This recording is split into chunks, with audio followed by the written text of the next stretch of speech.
tujuan pada silsilah ilmi. Kita yang Abu hampir berkuras terusnya kepada Rasulullah dan kepada Allah Subhanahu Wa Taala. Kemudian kita harapkan ya, dengan ridha aku dan buka pintunya kepada kita ya, karena ya hakikatnya adalah Allah yang mengajarkan ilmu kepada kita. Alhamdulillahilladzi 'allama bil qalam wa 'allamal insana ma lam ya'lam wa 'allamal insana ma lam ya'lam. Allah selaku muallim, guru kepada manusia apa yang belum dikatakan. Jadi melalui guru-guru yang waktu ya lebih ilmi oleh Allah, yang hakikatnya adalah Allah lah yang memberikan ilmu kepada beliau. Maka menurut dia harapkan Allah dan ridha oleh Allah dan diberkati Allah.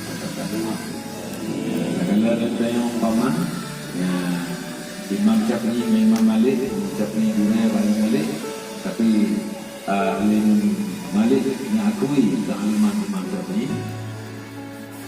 Sebenarnya kenapa? Karena imam yang memberikan ilmunya adalah Allah Subhanahu Wa Taala. Jadi itu kamu aburannya doa rai aku, kamu buat,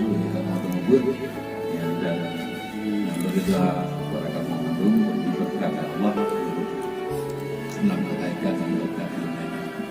Jadi itu tujuan kamu lagi mengaku mungkin menurut gelar dia berdiri buatin ya serta satu asliana mungkin gelar mungkin dapat di dalam bagaimana sampai ke dalam untuk semua kekurangan yang menunjukkan manfaat.